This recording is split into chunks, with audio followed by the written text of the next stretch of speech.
साथियों, जय भीम, जय भारत, जय संविधान। मैं बहुजन Dastak news and constitution channel से गौतम रत्ना। और जिस तरह से आप देखते रहते हैं कि हम जो हमारे ख़ास तौर से पुअर सेक्शन पे SC ST OBC या माइनॉरिटी या किसी भी गरीब वंचित पर कहीं भी अन्याय होता है या एट्रोसिटी होती है, उस पर हम कोशिश करते हैं कि उनको न्याय दिलाने के लिए हम क्या क्या स्टेप ले सकते हैं, क्या क्या कार्रवाई करा सकते हैं, किस तरह से उनको न्याय मिले। जय भीम, जय भीम।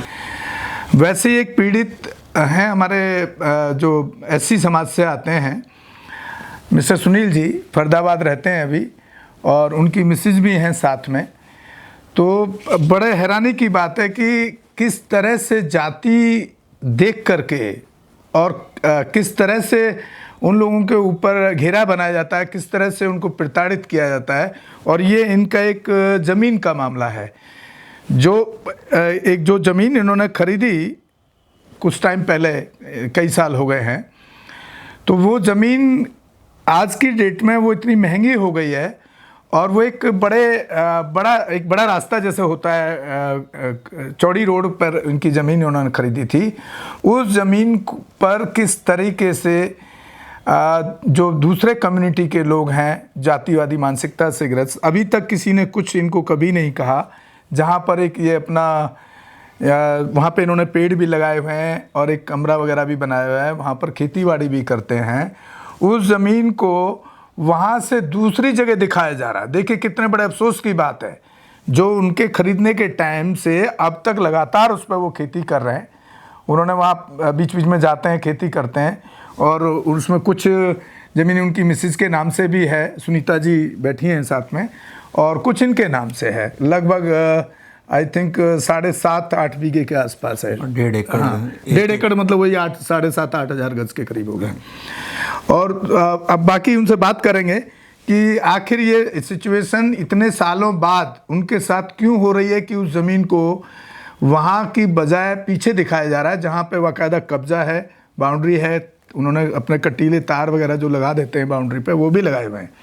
तो सर ये आप बताएं, हमारे दर्शकों को भी बताएं, और जो रिलेटेड जो प्रशासन है इसको हम सारे स्टेप पे जा रहे हैं। SC कमीशन इसी चीज़ के लिए बनाया गया है कि ऐसे जो पीड़ित लोग हैं उनको वो न्याय देने का काम करे, और वो करता भी है। हम इस बात को डिनाई नहीं कर रहे।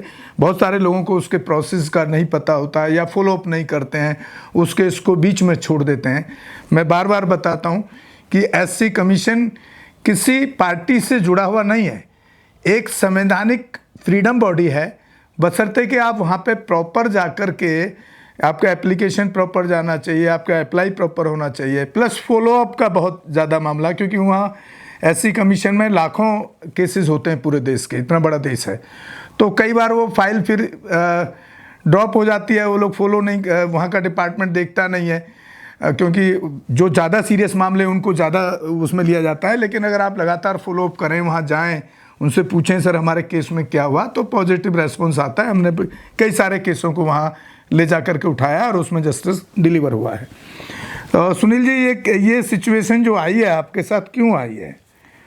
सर मैंने ये जो ज़मीन जो जैसा आप बता रहे हैं 2019 में मेरी वाइफ सुनीता के नाम से लगभग 1 एकड़ ज़मीन मैंने ली थी 2019 में।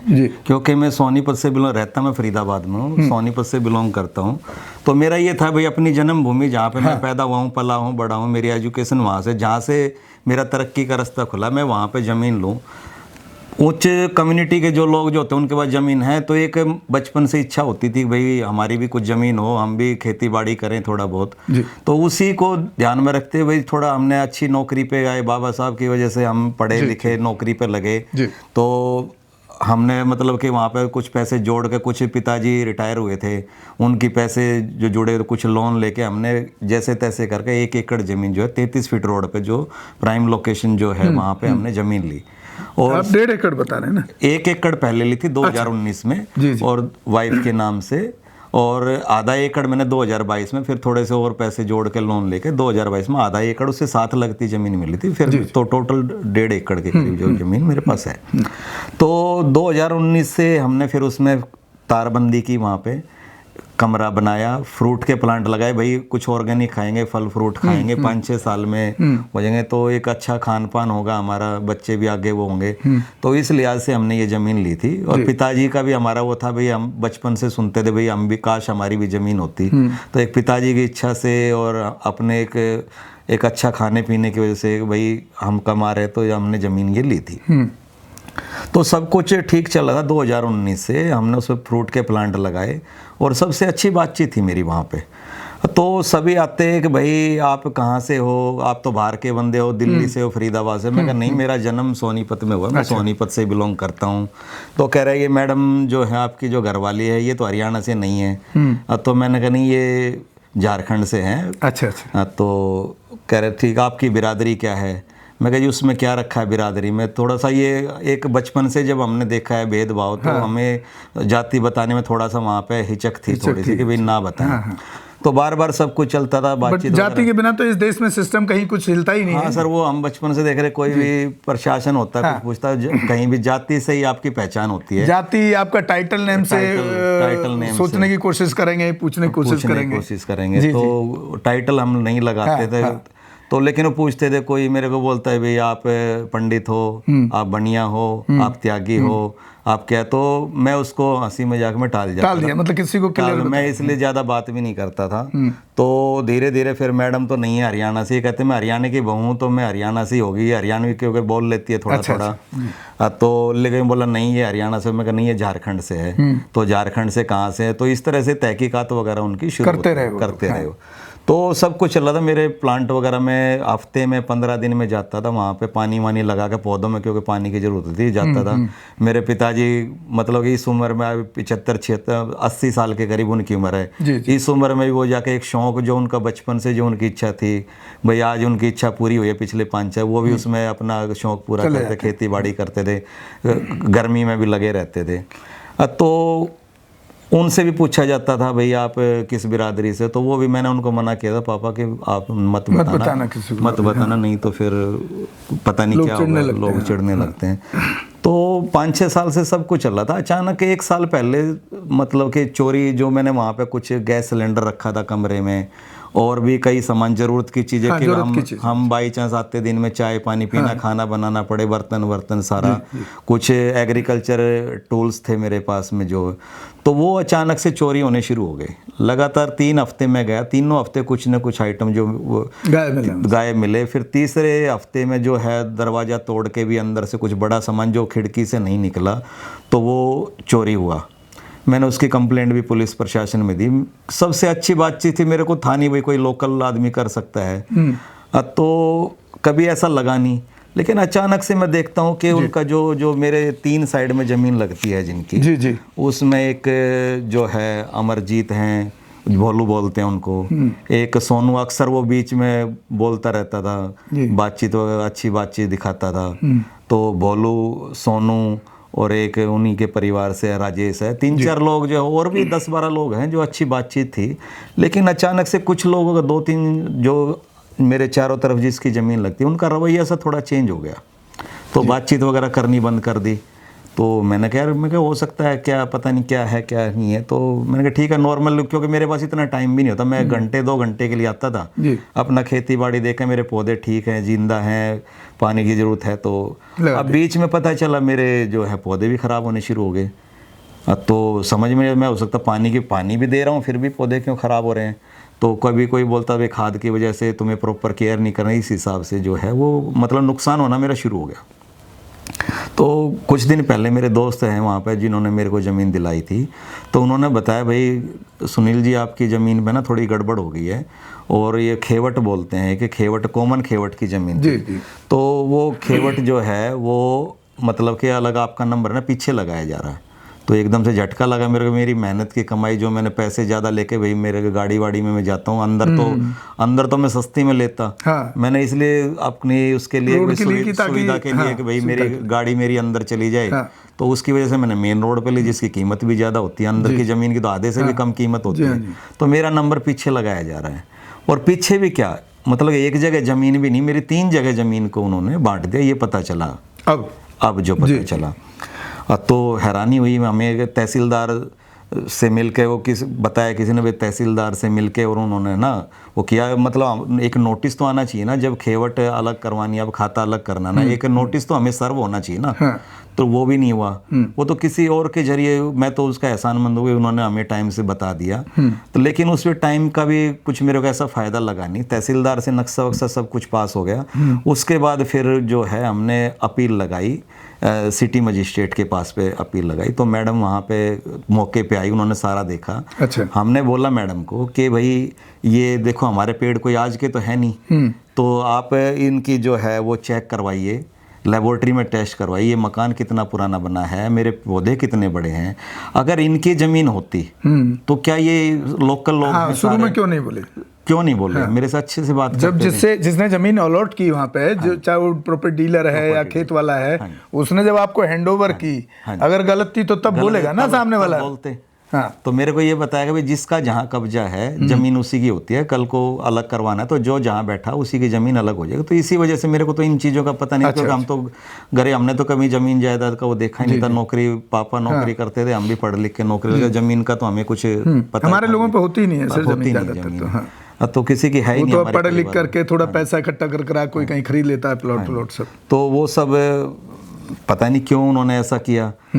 तो मैंने कहा क्या होगा, तो उन्होंने फिर बताया भाई ऐसे ऐसे सिटी मजिस्ट्रेट के पास में अपील में जाते हैं। तो सिटी मजिस्ट्रेट मैडम वहाँ पे मौके पे आई, उन्होंने देखा सारा, कह रहा हाँ ठीक है, पौधे पुराने लगे हुए।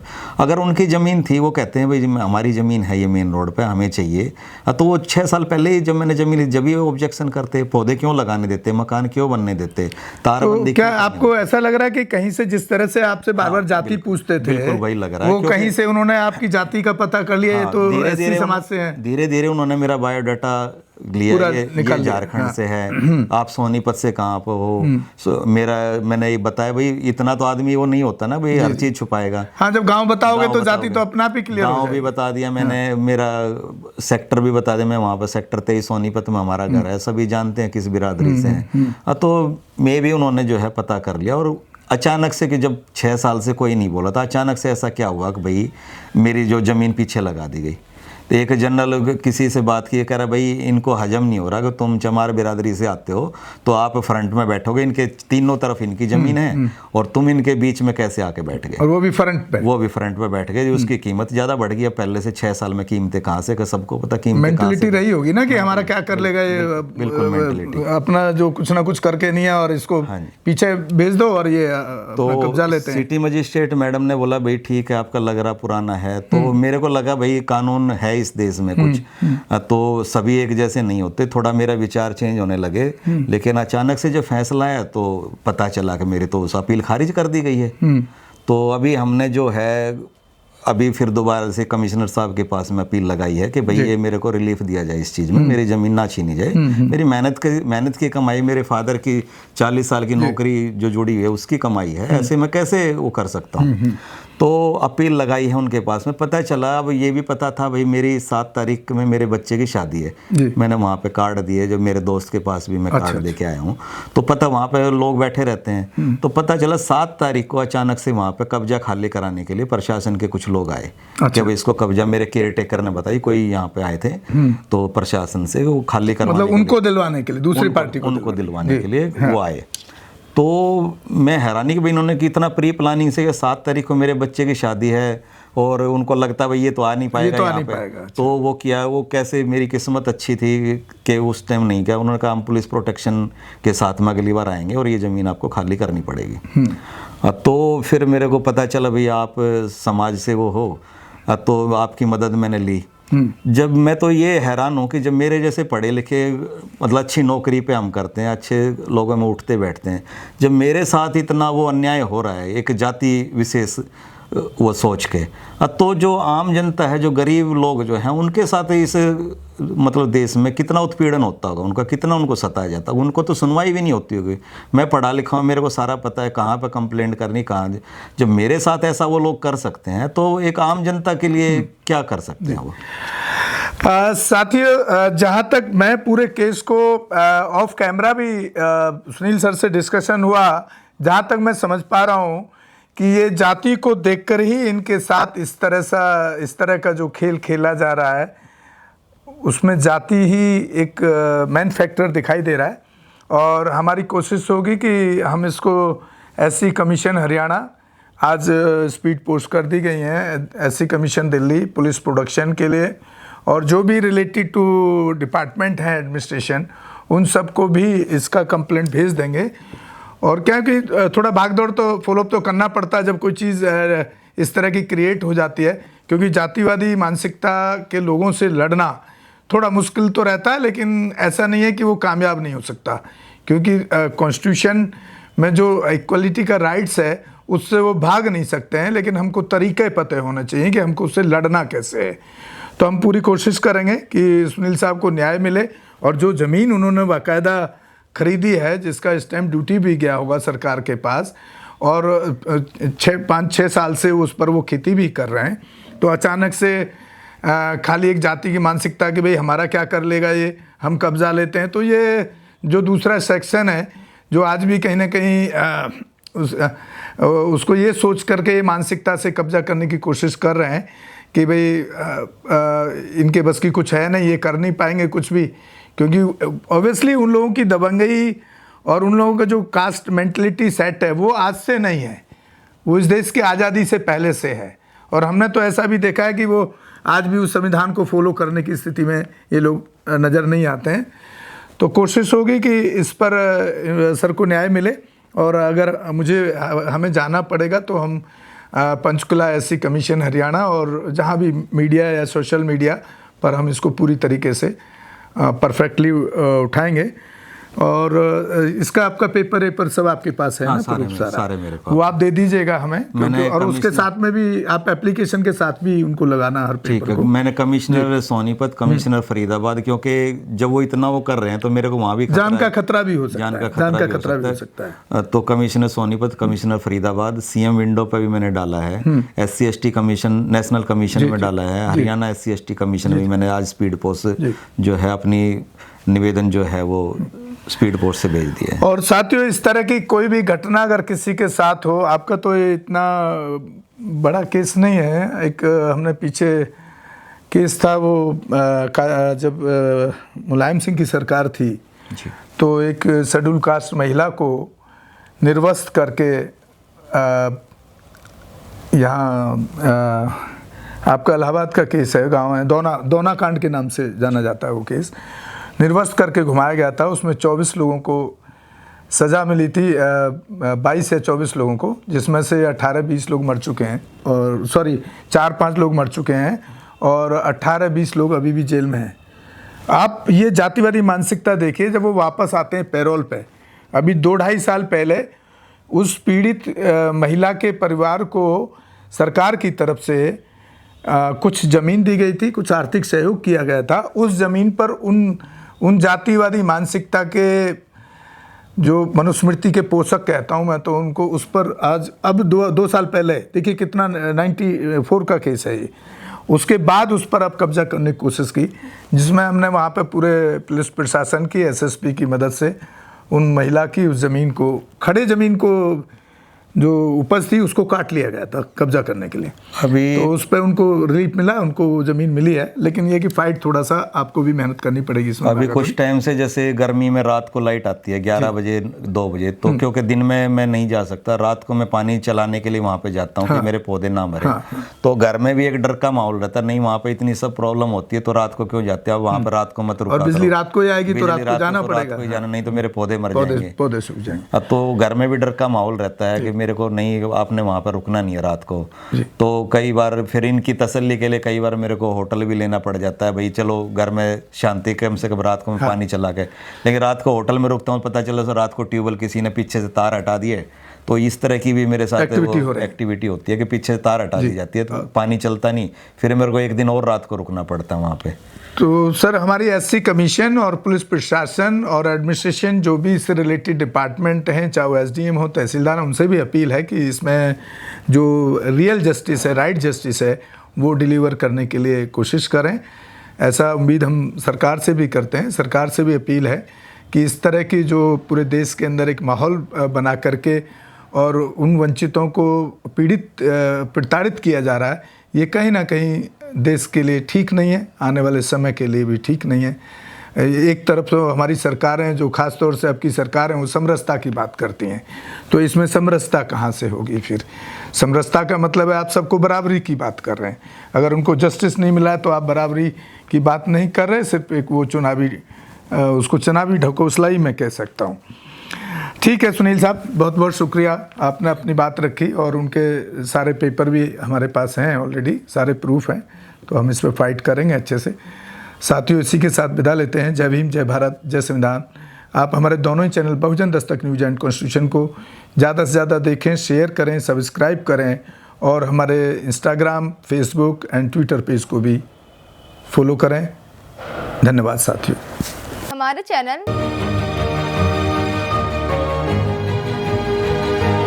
लाइक, शेयर, सब्सक्राइब देखना मत भूलिएगा। जय भीम, जय भारत, जय संविधान, नमो बुद्धाय। धन्यवाद। चैनल आर्थिक समस्या से गुजर रहा है। अगर आप बहुजन समाज में बाबा साहेब अम्बेडकर और तथागत बुद्ध की विचारधारा को अधिक से अधिक लोगों तक पहुंचाना चाहते हैं तो हमें आर्थिक सहयोग प्रदान करें, ताकि हम अपने चैनल के माध्यम से देश विदेश में समता, बंधुता, एकता और संवैधानिक अधिकारों को ज्यादा से ज्यादा लोगों तक पहुंचा सकें। आप अपनी सहायता राशि नीचे लिखे खाते में जमा करा सकते हैं। खाता धारक गौतम रत्ना, खाता संख्या 316957686551, IFSC कोड SBIN 00603336, बैंक भारतीय स्टेट बैंक। आप हमारे बैंक खाते का विवरण स्क्रीन पर भी देख सकते हैं। मैं गौतम रत्ना, गौतम फिल्म्स प्रोडक्शन में आपका स्वागत करता हूं। आप हमारे प्रोडक्शन हाउस के अंदर अपना कैरियर बना सकते हैं as a film director, as a producer and actor and actress and editor and cinematographer also. अगर आपको फिल्म से रिलेटेड कुछ भी प्रोजेक्ट आपको बनवाना है तो हमारे पास में पूरा सेटअप है, जिसमें फिल्म कैमरा है, शूटिंग लाइट्स है और एडिटिंग है। सारा A to Z एक ही जगह पर आपको हमारे यहाँ पर मिल जाएगा। तो दोस्तों, आप हमें कांटेक्ट कर सकते हैं हमारे नंबर्स पर 9810085714। जय भीम, जय भीम।